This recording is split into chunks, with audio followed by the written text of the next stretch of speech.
Going to begin the process of climbing this tree. It's starting to rain and hail a little bit, which is always a treat. Looks like the easiest way to access this mother tree is to climb the spindly little tree right next to it, which gets really close to the lowest stout branch of this mother tree, and that'll be the best access point.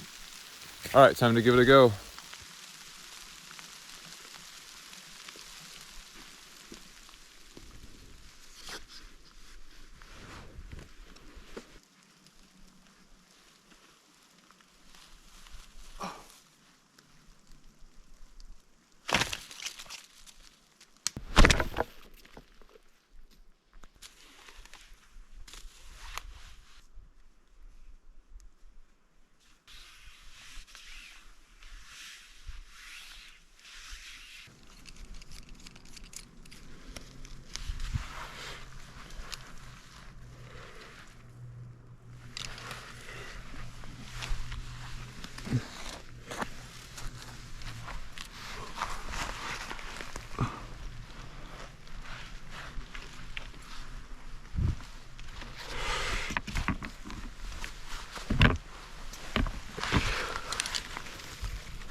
I'm going to need to retrace my steps. I'm at the top of this spindly tree, and it's not quite close enough to the lowest branch of this enormous Douglas fir. Even if I were to go up a little bit higher, which is sketchy, I wouldn't be able to huck this sandbag and throw a line over the lowest branch. So I'm gonna have to start over, and my thought is this hemlock across from me looks as if it's tall enough where you can't quite see from this angle, but there's a branch that seems to brush the top of the hemlock, a branch from this Douglas fir.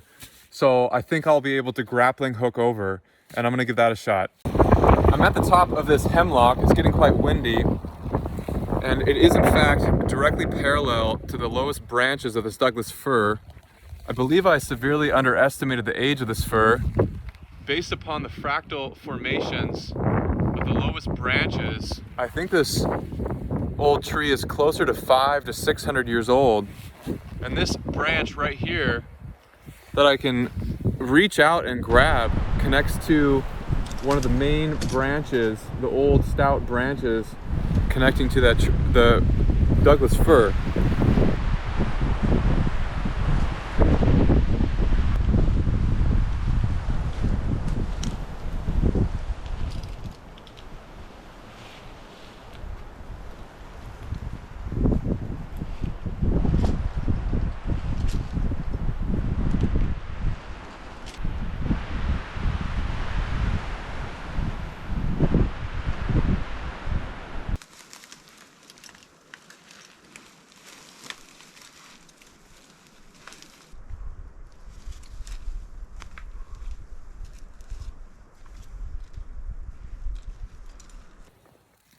I made it over to this gorgeous tree. I don't want to think about how scary that was. I was over, you can't see the hemlock, there's a lot going on, but it was essentially on the other side of all the needles, and I squirmed along this skinnier branch, which is connected to this branch, which is way up above the ground. So I'm over here safe and sound. This was definitely the most challenging part, the most nerve-wracking part, but it's over. So I'm going to build a rope system so I can zip line back to the hemlock easily. And then eventually I'll connect main lines to this large branch that I'm kneeling on so I can access this tree much easier. I'm super thankful to be safe in this amazing tree. I want to show you how trippy this is. I'm dangling here in between these two trees. I'm making my way back to the hemlock. Gonna go down for the night. I built an anchor on that very stout branch. Look how gorgeous that tree is. Absolutely phenomenal. This is my favorite system, transferring from tree to tree. It's definitely my style. There's a lot of redundancy built in, so I feel very safe. I'm just absolutely in awe of this tree. It is so incredible. It boggles my mind that we've cut almost all of these trees down. This is just One of the most incredible trees I've ever climbed. I'm so thankful. Okay, I'll be back in a few days. It's absolutely gorgeous. It's enormous, as you can see.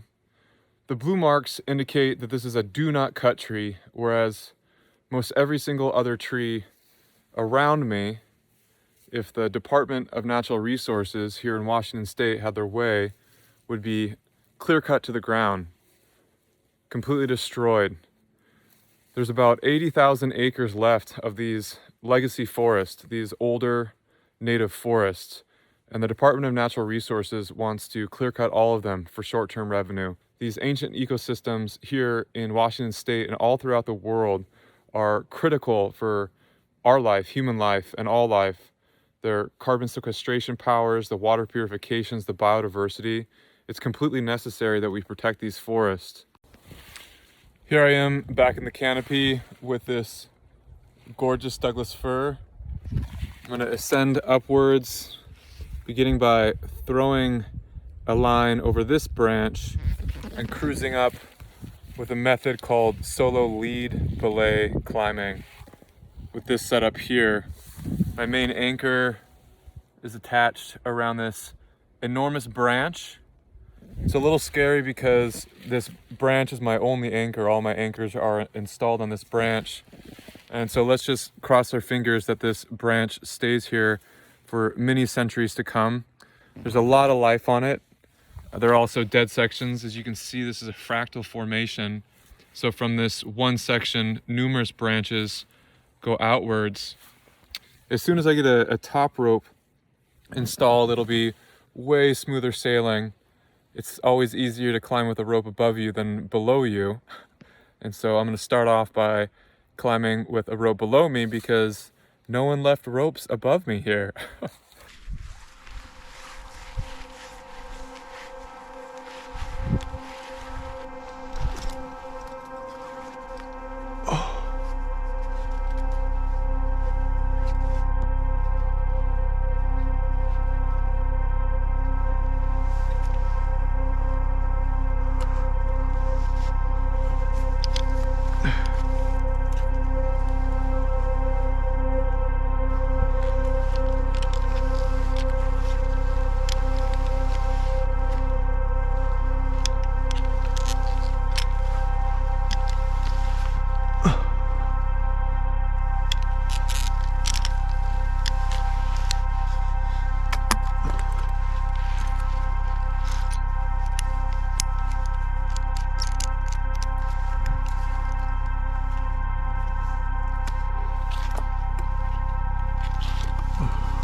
I'm on the 3rd branch system.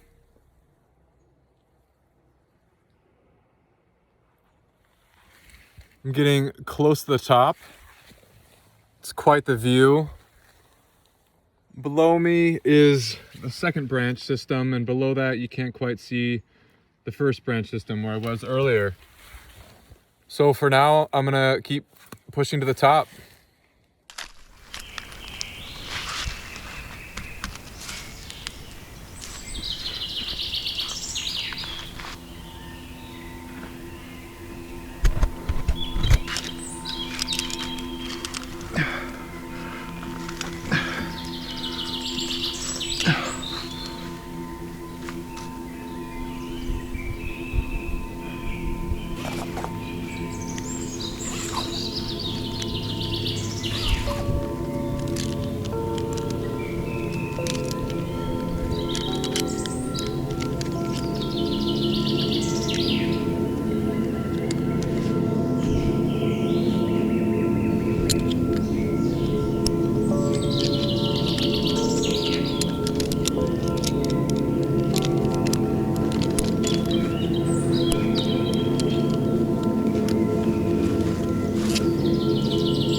Okay, I installed a top rope near the top.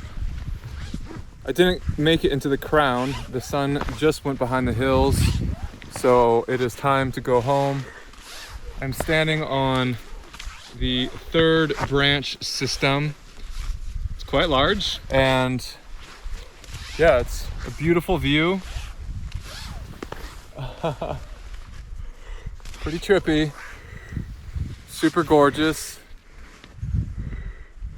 I'm ready to descend down and get some food and rest up for a big day tomorrow.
Come on. Come on.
In the distant past of this ancient 500 to 600 year old tree, I thought it was around 300 to 400, but I'm guessing more around 500 to 600. The crown of this tree, who knows when, snapped off, exploded, ruptured.